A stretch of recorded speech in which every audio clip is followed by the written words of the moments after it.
જય શ્રી કૃષ્ણ. કળિયુગના સમયમાં દરેક જીવ કોઈના કોઈ દુઃખો અને સંકટોથી ઘેરાયેલો જ હોય છે અને આ દુઃખ, વ્યાધિઓ, ઉપાધિ અને પોતાના પાપ કર્મોથી મુક્તિ મેળવવા માટે જેમ એકાદશી વ્રતનું પાલન કરી પ્રભુ શ્રી હરિ વિષ્ણુની પૂજા આરાધના કરાય છે અને તેમની અપાર ભક્તિ મેળવી આ દુઃખોમાંથી મુક્તિ મેળવી શકાય છે. તેવી જ રીતે મહાદેવજીની ભક્તિ પ્રાપ્ત કરવાનો અત્યંત સરળ માર્ગ છે પ્રદોષ વ્રતનું પાલન કરવું. આ વ્રત કરી મનુષ્ય મહાદેવજીની કૃપા મેળવી શકે છે અને પોતાના પાપ કર્મોમાંથી મુક્તિ મેળવી મોક્ષને પ્રાપ્ત થાય છે.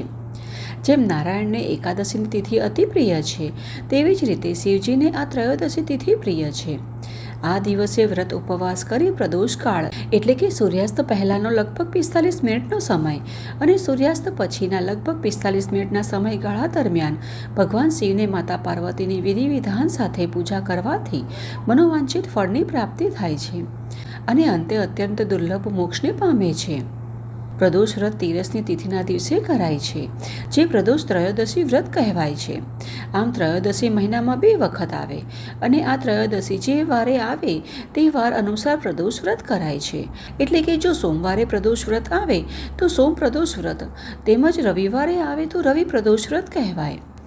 અને આ વખતે એપ્રિલ મહિનાનું પહેલું પ્રદોષ વ્રત 15 એપ્રિલ બુધવારના દિવસે આવી રહ્યું છે અને પ્રદોષ વ્રત બુધવારે આવી રહ્યું છે, તેથી તેને બુધ પ્રદોષ વ્રત કહેવાય.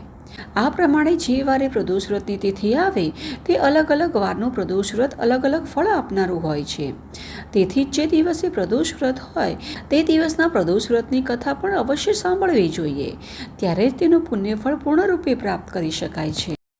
અને આ ત્રયોદશી તિથિ શરૂ થઈ રહી છે 14 એપ્રિલ 2026ના રોજ મોડી રાત્રે 12:12 અને તિથિ સમાપ્ત થશે 15 એપ્રિલ 2026ના રોજ રાત્રે 10:31.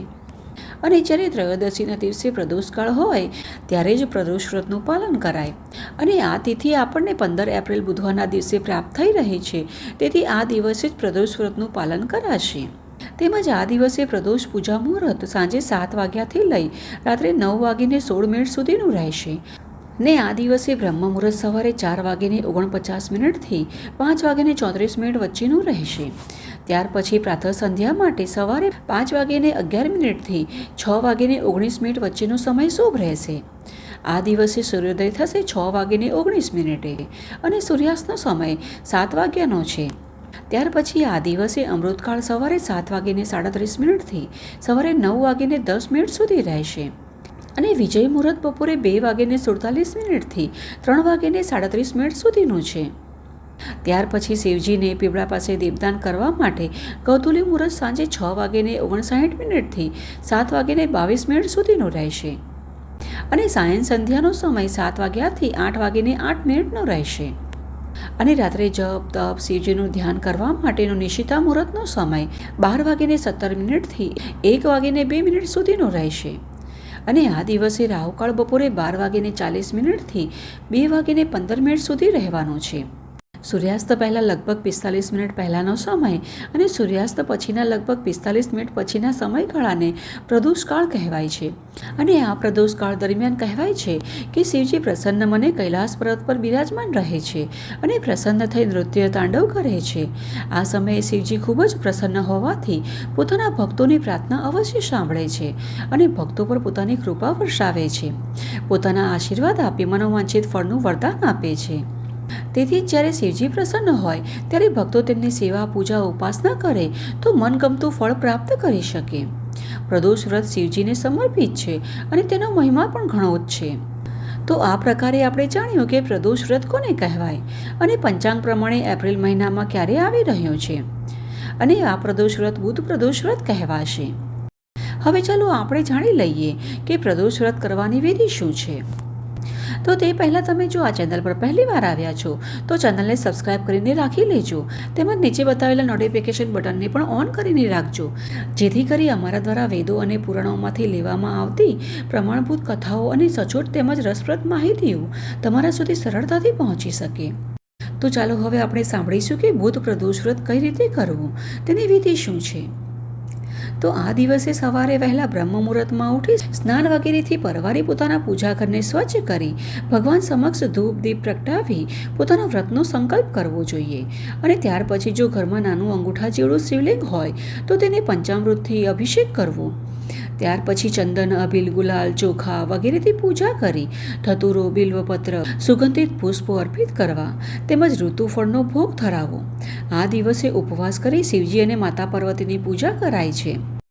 હવે જો ઘણા માટે પોતાના ઘરે આ પૂજા કરવાનું શક્ય ન હોય તો નજીકના શિવ મંદિરે જઈને પણ આ પૂજા વિધિ વિધાન રીતે કરી શકાય છે.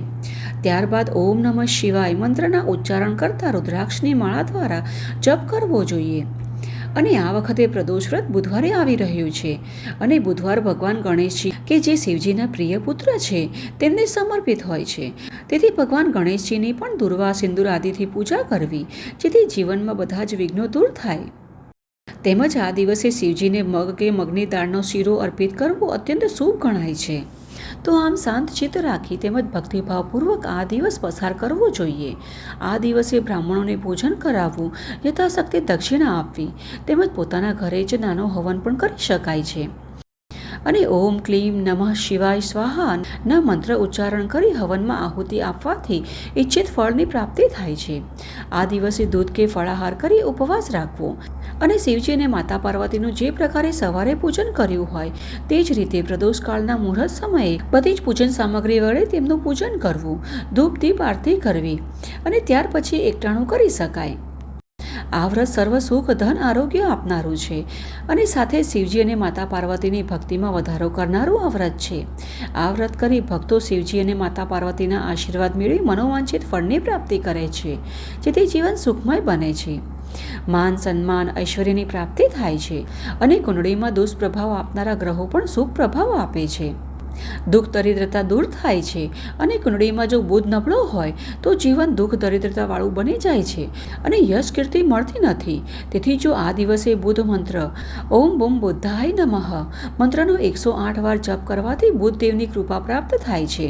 બુધ પ્રદોષ વ્રત સમાજમાં માન સન્માનની પ્રાપ્તિ કરાવનારું વ્રત છે અને બુધ પ્રદોષ વ્રત કરવાથી મનુષ્ય સંપન્નતાને પ્રાપ્ત કરી શકે છે. અને જો કોઈ વ્યક્તિ આ દિવસે ઉપવાસ કરવા સક્ષમ ન હોય તો પણ આ દિવસે પ્રદોષકાળમાં ભગવાન શિવની વિધિ વિધાનપૂર્વક પૂજા કરવી જોઈએ. આ વ્રત એક જ દિવસનું હોય છે જેને કરવાથી સહસ્ત્ર ગૌદાન જેટલું પુણ્યફળ પ્રાપ્ત કરી શકાય છે. જેમ પ્રભુ શ્રી હરિ નારાયણ દરેક જીવના પાલનહાર છે તેમજ શિવજી મોક્ષ આપનારા દેવ છે. અંતથી આરંભ કરવાનું સામર્થ્ય ધરાવનાર શિવજી પોતાના ભક્તોની આ દિવસે પ્રાર્થના અવશ્ય સાંભળે છે. કળિયુગમાં પણ શિવજી પ્રદોષ વ્રત કરનાર દરેક ભક્તોની ઉપર પોતાની કૃપા દ્રષ્ટિ રાખે છે અને ભક્તોનું કલ્યાણ કરે છે. મનુષ્ય જન્મ મરણના બંધનોમાંથી મુક્ત થઈ ઉત્તમ લોકની પ્રાપ્તિ કરે છે. તો આ હતી આજની અમારી આવનારા ચૈત્રવદ બુધ પ્રદોષ વ્રત વિશેની સંપૂર્ણ માહિતી, પૂજા વિધિ તેમજ પૂજા મુહૂર્તો. ને અમને આશા છે કે આ માહિતી તમને ઉપયોગી થશે. જો તમને આ માહિતી થોડી પણ ઉપયોગી લાગે તો એક લાઈક અવશ્ય કરજો. સાથે જ આ માહિતીને તમારા મિત્ર અને પરિવારમાં પણ શેર કરજો જેથી કરી તેઓ પણ આ માહિતીનો લાભ ઉઠાવી સાચા સમયે પ્રદોષ વ્રતની પૂજા કરી પુણ્યફળની પ્રાપ્તિ કરી શકે. હર હર મહાદેવ. જય શ્રી કૃષ્ણ.